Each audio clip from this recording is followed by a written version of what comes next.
Hey, this is Matt Cameron from Soundgarden and Pearl Jam, and I'm with Nate from the Vinyl Guide. We're here talking about my Record Store Day release, Gory Scorch Cretins, coming out November 24th, Black Friday, Record Store Day. Check it out. This episode is brought to you by VMGVinyl.com. Professional record cleaning, restoration, rejuvenation, and grading. Refresh your records with VMGVinyl.com. And with that, on with the show.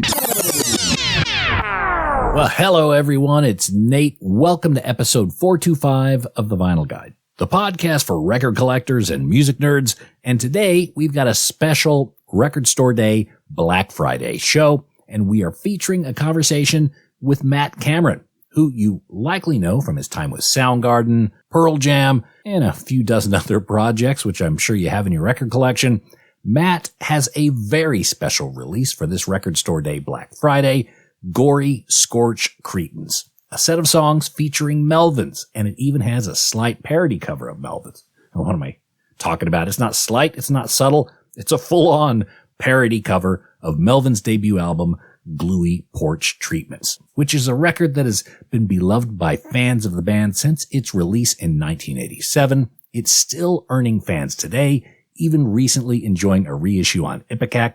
And today, Matt talks not only about making the project, Gory Scorch Cretins with the Melvins, but also the sessions with Buzz, Dale, Steven, and Toshi Kasai. We talk about the influence the band Melvins has had on him and the early Seattle sound. And if you are a Melvins nerd like I am, you're going to absolutely love this discussion. Matt also talks about the recordings and collaboration with the late Taylor Hawkins, working with Tony Iommi, some fanboy moments with Kiss, and what's up in 2024 with Pearl Jam and his other projects. So here is the moment where I'd normally say, find a copy of Matt Cameron's Gory Scorch Cretins on Record Store Day Black Friday, but quite frankly, I don't think I have to say that. I will say, however, there are only 2,500 of these records pressed, not a huge number, so they will be challenging to find on Record Store Day Black Friday. If you see one, grab one. Or you can start making nice with your independent record store owner and their staff. Bring them some cookies, some coffee, a few beers maybe would help. Help them celebrate Record Store Day Black Friday. Go in there and grab a stack of records from your local record shop, one of which is hopefully Matt Cameron's Gory Scorch Cretins. And one final thing, make sure you are following the Vinyl Guide podcast in your podcast app of choice. We are on Apple Podcasts, Spotify, even Amazon Music for what that's worth. And we've got hundreds of other interviews available to enjoy anytime, such as Justin Chancellor of Tool, episode 417, Peter Hook talking about the records of Joy Division and sharing some stories of Ian Curtis, episode 412, Billy Bob Thornton and J.D. Andrew, episode 403, comedian and podcast chief Mark Maron, episode 400, Steve Turner of Mudhoney, episode 384, amphetamine reptile Grand Poobah Tom Hazelmeyer, episode 350, and we've had Buzz and Dale and Steven and even Toshi on the show. I forgot the episode numbers, but if you follow the Vinyl Guide podcast and scroll around, I'm sure you'll find them all.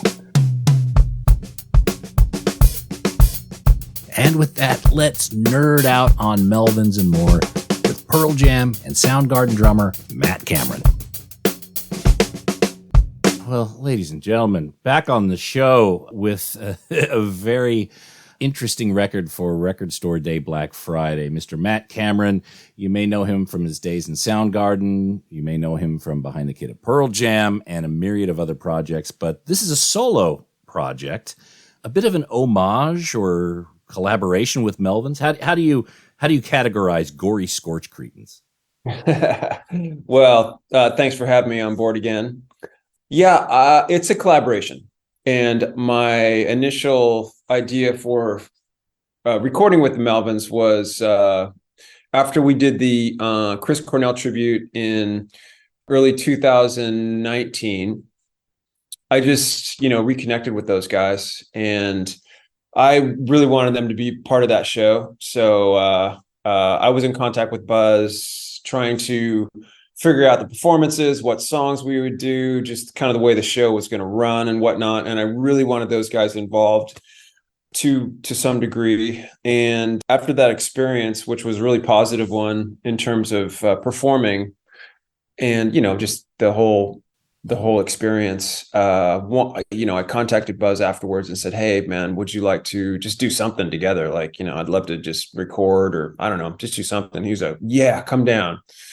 So I think it was like maybe like early spring 2019, I went down there to LA, and they have a studio outside of Burbank, Sun Valley. I think it's kind of by the Burbank airport. Okay. This is Toshi's place, yeah? Yeah, Toshi's place. Yeah. And so Toshi was the producer. Yeah, so I just went there for, I think it was like two sessions, two like 2-day sessions or something. And I had a bunch of music that I had just in demo form. And so I took all that music down there, and I didn't really play him too much stuff before I went into the studio with them, and basically just I showed Buzz, Dale, Steven, Toshi the music, and we just kind of dug in and started recording it. So okay, so we'll back up slightly. So the for the Chris Cornell tribute, remind me what Melvins did. Did they play Spoon Man? Is that they did? Okay, Yeah. okay. They played Spoon Man. Because there's a recording of Spoon Man on one of their EPs, the Lord of the Flies EP, that I think you are on drums, if I'm not wrong. And that's another thing that we did when I was down there. They had this Spoon Man version of Spoon Man that they wanted me to play on. And so we did some other stuff besides my solo stuff. They were starting a podcast, and we did a podcast interview together. I don't know if that's out yet. I played on Toshi had like a drum record that I played on as well. Yeah. Okay. His series. He's got the series of records that. Okay. That's right. So yeah, I put them to work, and they put me to work as well. Okay. It was a quid pro quo. So now, had you lost contact with Melvins over the years? I mean, I know you guys have had careers that have been all over the place. I mean, were you mates originally, like back in the day? Yeah, for sure. I remember seeing those guys play. Boy, it must have been 1984. The Melvins and Soundgarden, Skin Yard, U-Men were all part of this record called Deep Six, that I think it came out in 84, 85 or something like that. So that was the first time I ever really became exposed to them. And I was playing with Skin Yard at the time. And Soundgarden had Scott Sundquist on drums. So that was like one of the first experiences I had in like a proper studio in Seattle. We recorded at this place called Ironwood, which is now Avast, owned by Stuart Hallerman. So at the when the record was released, we had a big record release concert, and that was one of the first times I saw the Melvins play, and was just completely blown away. And they had, I think they had like Gluey Porch Treatments was out at that time, and so that's kind of the title that I put on this EP is it's an homage to that title. It's sort of similar somehow, but not really close. So that was my first exposure to the Melvins, and I introduced myself, and they were really, really nice, kind, people that were part of our music community. They lived in Aberdeen. They lived a ways away.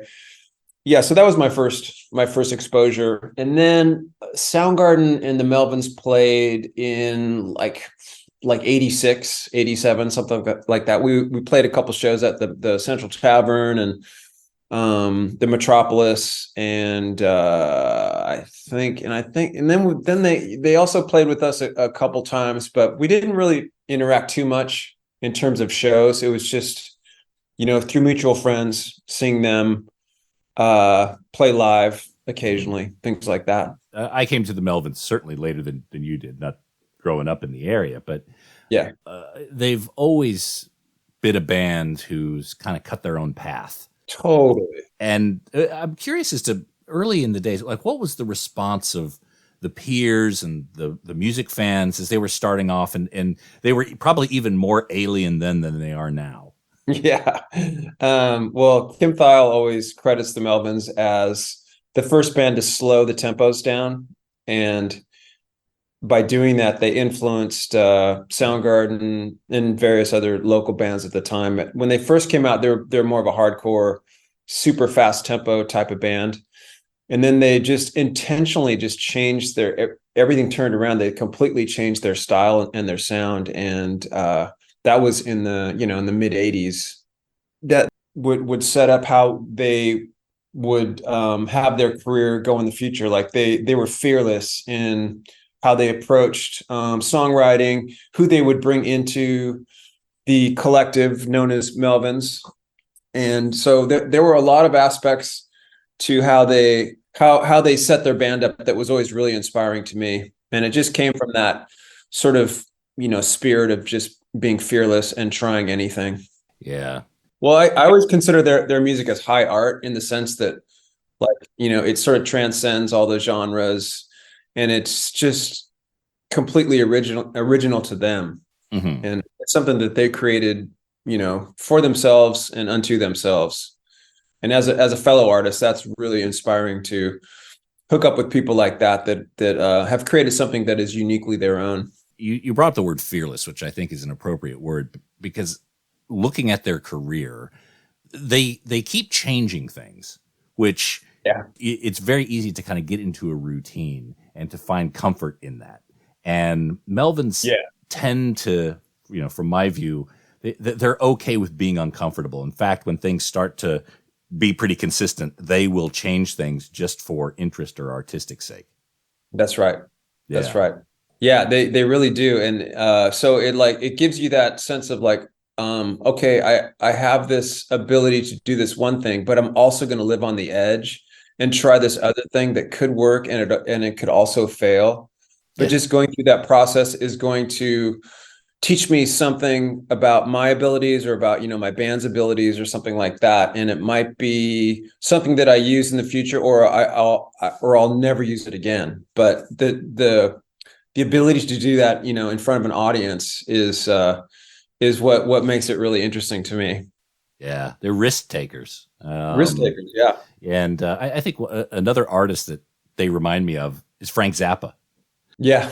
Because, Frank was kind of out there on the edge, and he also has different periods of his career, and some periods you gravitate towards more than others, and sometimes you go from one to the other and, you rotate them. Is there a period of Melvins or a favorite album that you have of theirs?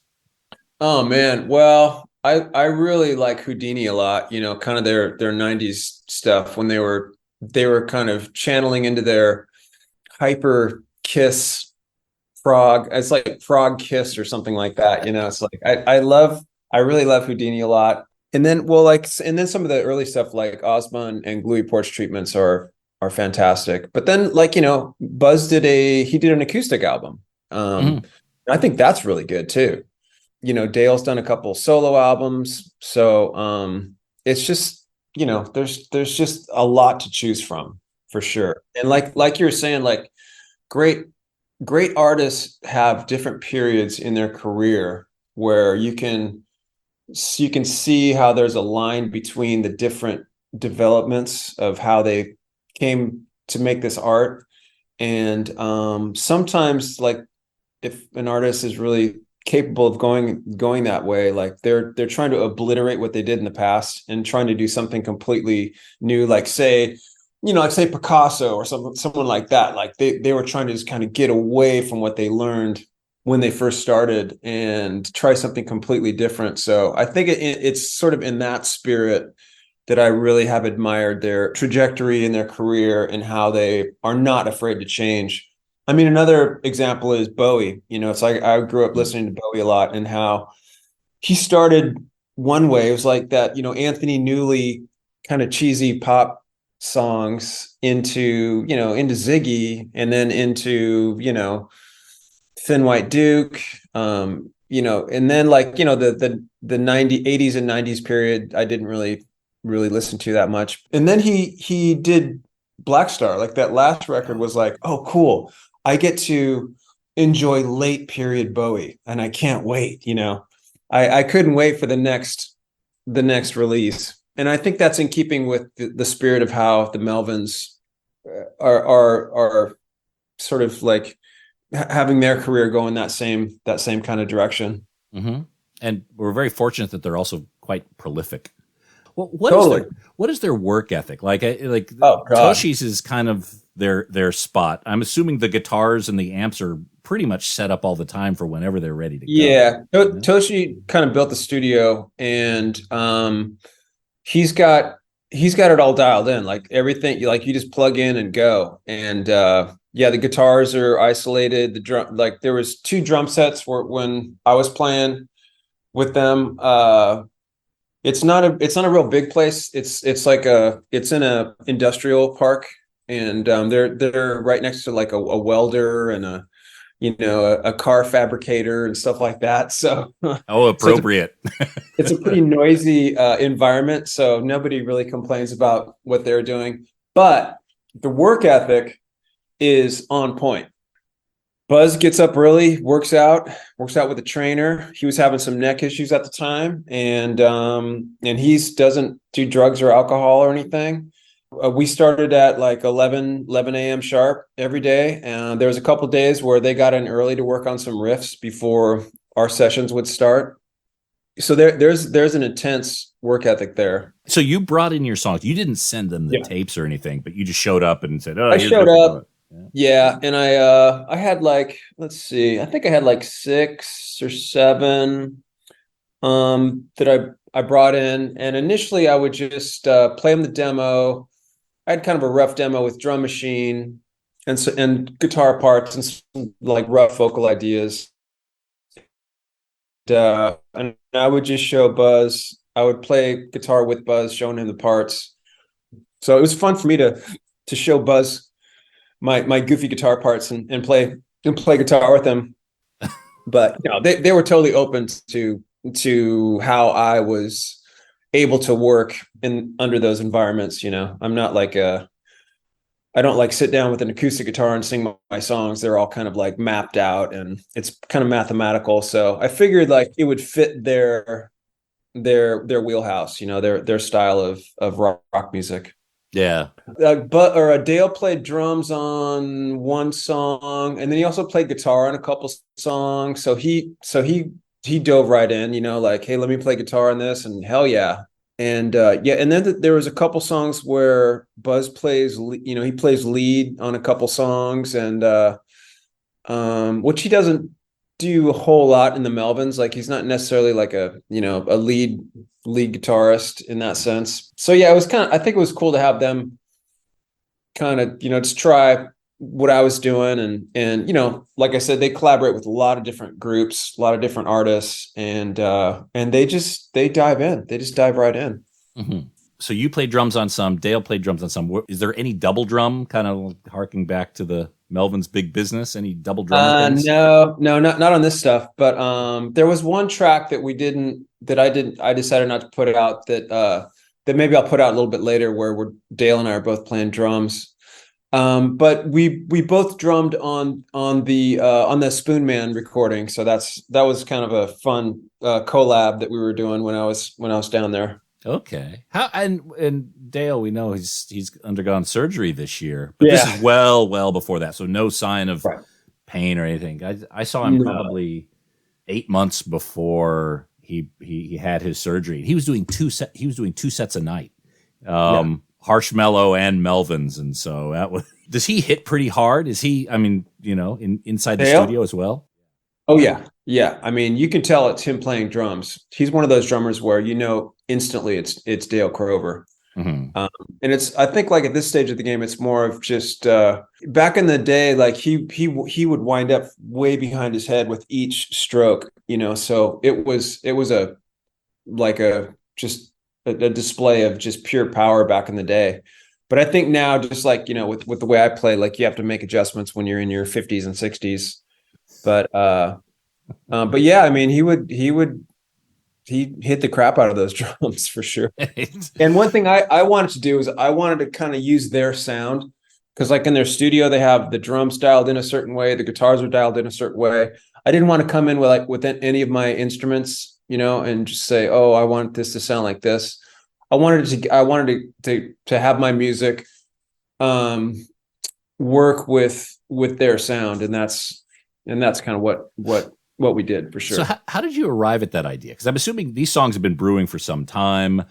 You connect with Melvins again at the tribute, and is that the moment where you said, you know what, having them as your instrument almost for those songs, is that kind of how it worked? I guess. I mean, I didn't really. The initial idea was just to work with them, and once I got down to their studio, I really liked the working method that they had with Toshi, and Toshi was kind of the driving force in how each song was put together in, like sonically. And then once I heard the playback, I loved it immediately. It had that sort of like that edge, like their sound is real sharp. It has a real sharp edge to it, even in the drums. I really liked it immediately. Well, thank you for sending me those files. Give me a sneak peek. It was wonderful. And immediately from note one, it's like, that's Buzz's guitar. That's the sound. That's the sound. When did you decide to go full on Melvins parody?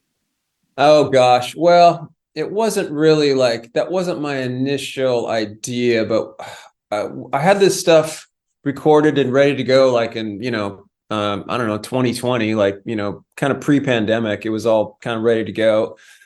And I just sat on it for a while. I didn't really do anything with it. And then I guess it was last year, I really started to think about it and how I wanted to put it out. I always thought this would be a good record store day release, just in the sense that it could be a special, it could be like the artwork could be special. It could be a special one-off kind of thing.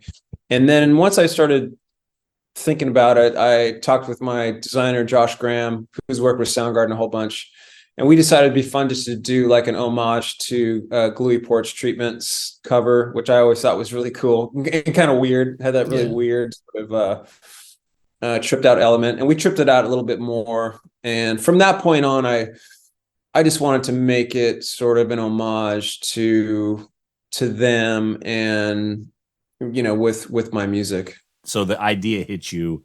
All right, we could do Gluey Porch Treatments. You've got. Yeah, I mean, once I had that idea, I ran it by Buzz, and he was cool with it. And so once he was good with it, I felt okay about pursuing it for a record store day release, as opposed to just this being on a solo Matt Cameron kind of thing. I wanted to sort of let everyone know that the reason it is what it is because of working with those guys. Yeah.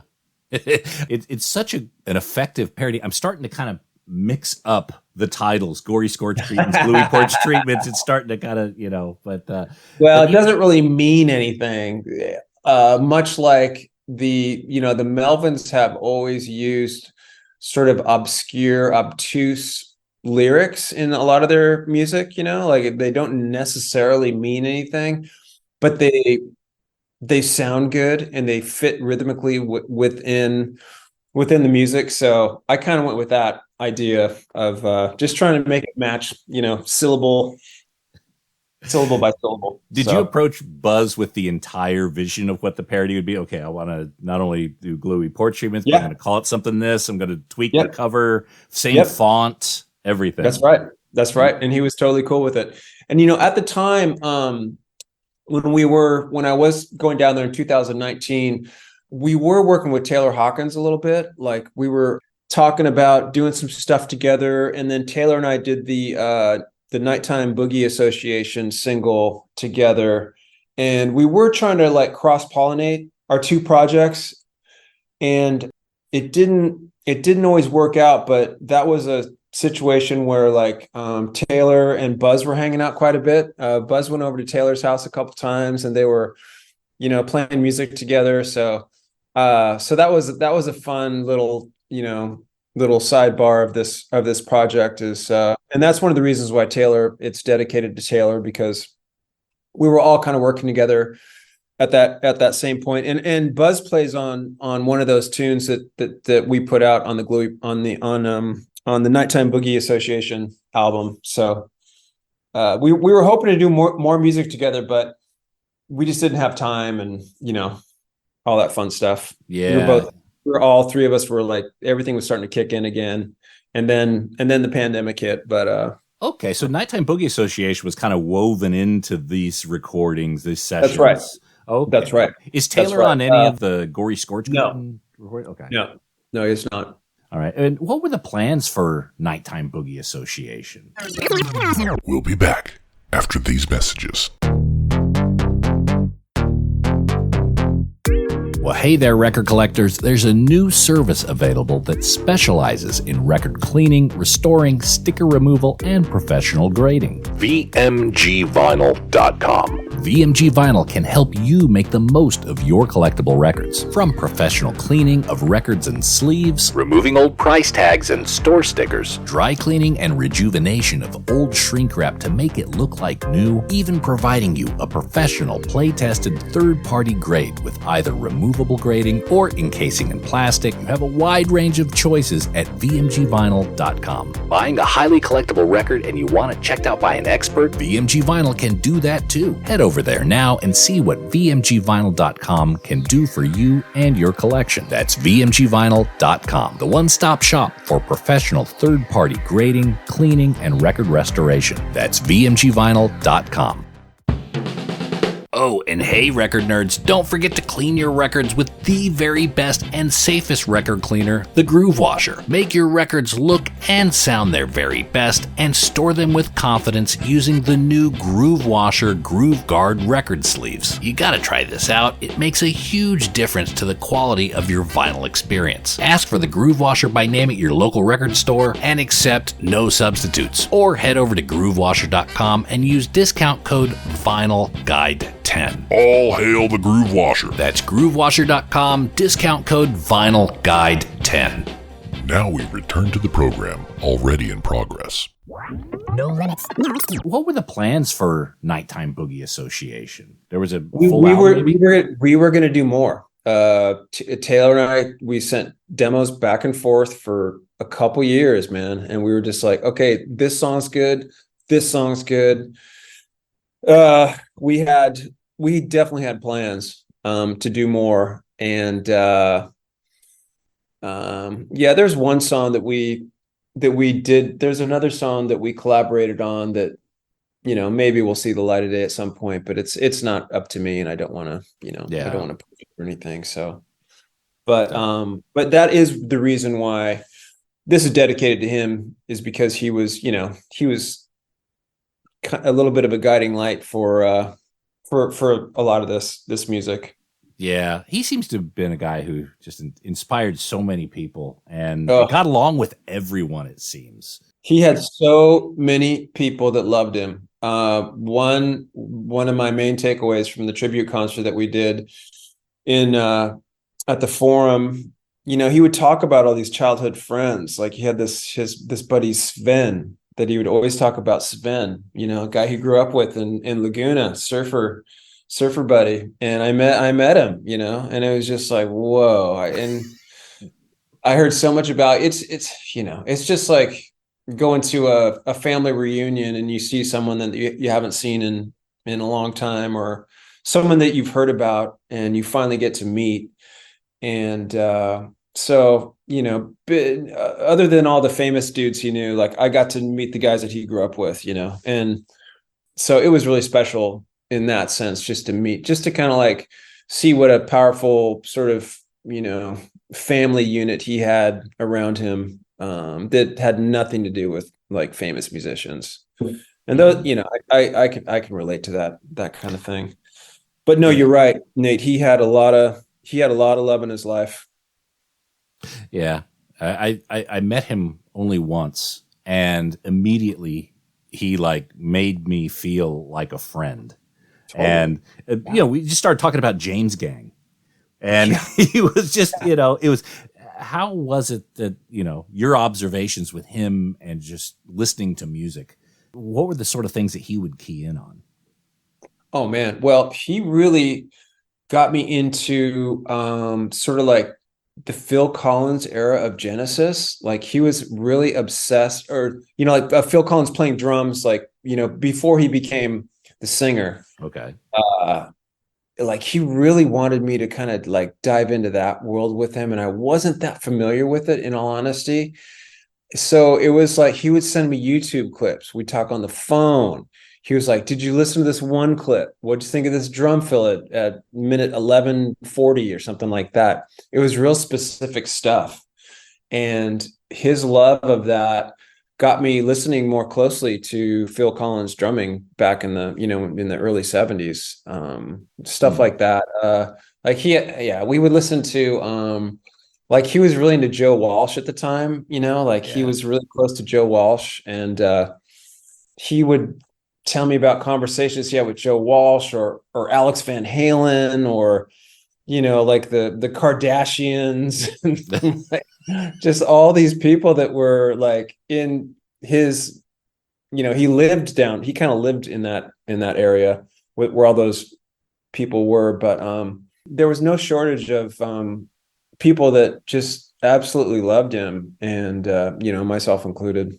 Yeah. What, like I said, one really nice side effect was that Buzz got to connect with Taylor and vice versa, because Taylor never really knew those guys, and he knew that, like, he knew how important the Melvins were to the evolution of Nirvana, and getting Dave into the band, like that's pretty much a lot of that had to do with Buzz. But yeah, Buzz was the connector, I think. He was a connector. We just had Pete Stahl on the show. Oh, cool. And cool. So we talked about the gig where Kurt and everyone saw Dave and said, "Let's get a drummer like that." And, Totally. So, by the way, anyone listening who hasn't heard this, there are some YouTube clips for Nighttime Boogie Association, and a couple of songs, "Long in the Tooth," I think, and "The Path We're On." Nighttime Boogie Association, again, Matt, Taylor, Hawkins, Buzz Osborne, and Steve McDonald. So those are the two songs from Nighttime Boogie Association. You say there's more potentially, or there's some that are kind of on tape somewhere, not sure what their fate will be. Yeah. There's a couple, there's a few that we did complete together. But they didn't include Buzz. It was just Taylor and I. Okay. So we'll see if those emerge at some point. Just curious if you're familiar with Melvins and some of the art that they do with Tom Hazelmeyer. Yeah. Because they've got their own take on gluey porch treatments. Whoa! Have you seen that before? I've never seen that. That is cool as shit. Yeah. That's it. Of course, they do like there's like 200 of these made or whatever like that. Right. Yeah. Tom does his own artwork on these, and of course he works with Buzz on them. So maybe there's a Gory Scorch Cretins Haze artwork parody somewhere in the universe. I'm all for it. Now, there's 2,500 of these pressed worldwide. That's not a big number. Yeah. So these are probably going to be hard as shit to get on Record Store Day. All black? Are any colors or anything? Is it just black vinyl? It's all white. The cover's white, and the record's going to be white. So it's just black and white. Got it. Okay. It kind of looks like I kind of wanted to get that look of an old flyer, like just a flyer you'd see on a telephone pole. Yeah. I wanted that kind of to be the whole vibe of this thing. Like, oh, what's that? Is that a cool show? Is that going to be a cool record? Just kind of like from like back in the day. Again, it's just such a good parody. I think people are going to have to look twice to tell the difference between that and the Gluey Porch Treatments. So Keep It Trippy Records, is that you, or who is Keep It Trippy Records? That was that was the imprint that Taylor and I came up with when we put out Nighttime Boogie Association. I kind of established that, and I just wanted to keep it going with this release. All right, so that's another homage there. Yeah, kind of. Were you involved in the Coattail Riders at all? Nope. No, it was not. But I was involved with the Navarro, like the one that he did with Dave Navarro, and MPB, I think it was what it was. Okay. And we did. I played live with those guys at the Ohana Fest in 2022, Mm-hmm. and I got to jam with those guys. It was Navarro, Chris Chaney, Pat Smear, and Dave, and Taylor, and we did "Keep Yourself Alive" by Queen. Oh man, of course, going back to Queen. That's right. Now, go back in some of your discography, there was a couple of recordings that I thought were really particularly interesting. Playing with Tony Iommi. Yeah, tell me a little bit about totally. playing with the man. Well, Tony did a record in, I think it was 2000, and God, I think I was just recommended for that thing. He got different drummers, and I think some different bass players to play on various tracks, and I got a call through, I think, Kelly Curtis at the time. And I just dropped everything and said, of course I'll do this. Playing with Tony Iommi. Are you fucking kidding me? But yeah, I played on 3 or 4 tracks, and the process for that was that all of the music had been recorded previously, the guitars and everything. So they brought in drummers like to play at, like the drums came on last for the tracks I played on. Last, that's kind of different, isn't it? Yeah. So I just played to a click track, and it was so cool to hear Tony's guitars in my headphones, and it reminded me of Kim Thayil in the sense that like all of his riffs, where he would start the riff was a little bit behind the beat, like because like everything was played to a click track, but it was still like it lagged a little bit, and that's kind of how Kim, when I play with Kim, like I have to be aware that he lags it a little bit. And I don't try to change it or anything, but I just have to be aware of that's his style. And so Tony's style kind of reminded me of that. But, like there's one track that I played. One track has Peter Steele from Typo Negative, who's no longer with us. Then there's one track that has Phil Anselmo. One track had Billy Idol. So there was like just a mega cast of like just stars, You've played with so many people. I mean, all the different bands you've been on. Is there anyone that is almost kind of like, wow, I'd still love to play with this artist that you've never had a chance to play with? Jimmy Page. Okay. That's a very quick answer. You had the top of mind. Jimmy Page. Yeah, he's my he's my North Star. But I've been really fortunate to be able to play with my childhood heroes. Like I got to play on Geddy Lee's solo album, and he's doing a book tour right now, and he reached out to me to like do something with him like for this book tour, and we're trying to figure out what that might be. So it's just nice like to make these connections with these heroes of mine, and like they're really just kind of really nice normal people, to a degree. I mean, they're legendary magicians, but it's cool when they just kind of like text you out of the blue like, hey, what are you doing this weekend? I'm busy, but maybe we could reschedule it. Yeah, it's been 3 years since Gigaton. Of course, there was the pandemic and everything, and it's been pretty quiet in the Pearl Jam camp. I'm kind of hoping this is the calm before the storm. Is it 20? Yeah, making plans for 2024. We're sort of figuring all that stuff out right now. But we did make a record with Andrew Watt that's in the can, mastered, mixed, ready to go. And so I think like the powers that be are trying to figure out, when that's going to come out and touring and all that kind of stuff. But yeah, you're right. We did dip our toes back in after the pandemic. We did some shows in 2021, and then we did a tour we did some shows in 22. We did kind of a big tour in 2022, and we had to wear masks, and the crew had to wear a mask, and we had to test, and it was just like it was just no fun, Hmm. We got through it great and the crowds were fantastic, but we just did a little run last this past September, and that was like kind of back to normal. I mean, I caught COVID during that tour, unfortunately, but I think like in general, the touring industry is pretty much back to normal. Okay. Fingers crossed. So 2024, there's a good chance that you'll be hitting the road again, and possibly with an album I in think tow. so. Okay. I think so. Yeah. Okay. One other point, just as I understand, and I don't know what you could say about this, but there were the final recordings with Chris, the Soundgarden ones, final Right. 7 songs. Is Right. any particular plans, or do you think we're going to see those in 2024? I don't think so, unfortunately.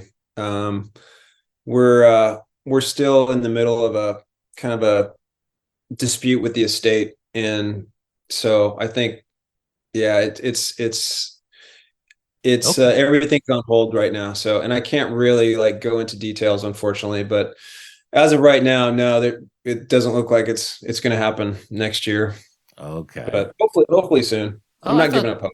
I thought the dispute was cleared. Okay. Is there anything Yeah, you can share? we did too. Is there anything you can share about it? Even a title or anything like that? Anything you can mention? Well, I mean, the titles were in the in the lawsuit. You know, I guess Don't worry about it if you can't. Yeah, can't, I gotta tread lightly here, so I probably shouldn't really go into it. Fair enough. Fair enough. Last time we had you on the show, we talked a little bit about your Kiss parody lawsuit from very early in your career. Oh God, did I bring that up, Nate? Oh Jesus, why did I do that? Yeah, me and my big mouth. This is I'll show you our recent Kiss parody. This is our family's Christmas card this year. So That's awesome. That is awesome. So yeah, oh my God, I will send you one if you want. Oh, that'd be great. That'd be great. I've got a photo. I have a photo up here. I don't know if I have it, but yeah, I was in a Kiss cover band when I was like 14 years old and growing up in San Diego. So they were huge.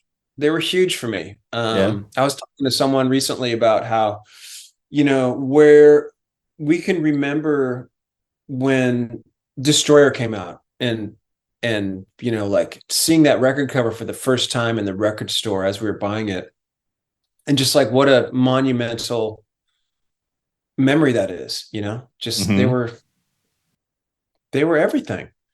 So yeah, they played a big part in my development.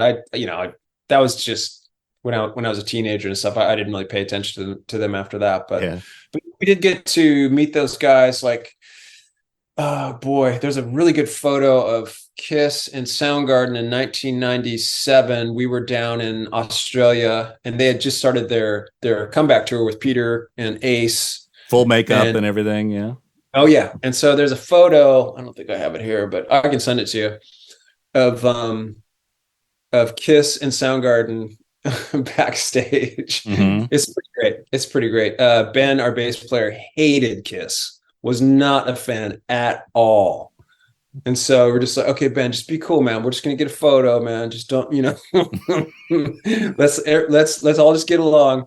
But once he hung out with everyone, everyone loved Ben, and Ben really loved everyone else. But yeah, Kim was a huge Kiss fan. Chris, not as much. Like he didn't really. I don't think it made that much of an impression as it did with Kim and myself. Yeah. Do you remember when Kiss Meets the Phantom of the Park came out? Of course. Of course I do. How did you feel the next day about it? Oh, I just remember that it was at Magic Mountain. Yeah. And that was an amusement park that I went to as a kid. My family took me up there when I was, I don't know, 12 or 13. And I remember some of the roller coasters and stuff like that. So that was my takeaway. It's like, whoa, there are Kisses at Magic Mountain. Whoa. But looking back on it now, it's a horrible movie. And Ace was like wasted on coke and whiskey. There was an article that came out online like today. It's like, well, duh, of course he was, man. Of course he was. And well, I guess like one of the funny things too is there was a stunt double of Ace and he's in the movie quite a bit. And like he's much shorter, and I guess he was a African American dude. So yeah. So yeah, it was just a comedy of errors for sure. It's hilarious now. Yeah, I remember when it came out, and when we were young, at that point, Kiss could do no wrong, right? Yeah. We had Kiss cards, Kiss all sorts of things. And then when Kiss Meets the Phantom, when Kiss Meets the Phantom of the Park came out, I remember everyone excited. You know, we watched it at home, and then we came back to school the next day, and most of us were just kind of shaking our heads like that. That didn't go anything like we thought it would. And these days, if you look, I don't know when's the last time you saw it, but yeah, it's still a good watch, but for completely different reasons. It hasn't aged well. Let's put it that way. It didn't age well the day after it came out. That says a lot. Yeah. Anyway, Matt, thank you so much for making some time to talk about this record, Gory Scorch Cretins. Only 2,500 pressed, available Record Store Day, Black Friday, November 24th. You're going to have to grab one earlier. You're going to have to make friends with the guy at the record shop or girl at the record shop to get one, because 2,500 worldwide isn't that many. And this is great. I've heard it. It is, so many great elements of the music that I love, especially around Melvins. I mean, one of the greatest American rock bands in history, certainly to me and my generation. And if you're not if you're not that familiar with Melvins, send me a DM. I'll send you a whole list of where to start. Probably Houdini's a good, safe place, but there's a lot of great gems. I think they've got some 40 albums or something. So for record collectors, Melvins are peak of the mountain. Matt, good luck with you in 2024. I know you've probably got 25 projects lined up and some tours and whatnot like that. I've got a few lined up. Yeah, for sure. I'm sure you do. You're very busy, but mate, let's keep in touch. Let me know when you have some other stuff coming out. And again, thank you so much for coming on the show. All right. Thank you, Nate. I really appreciate it.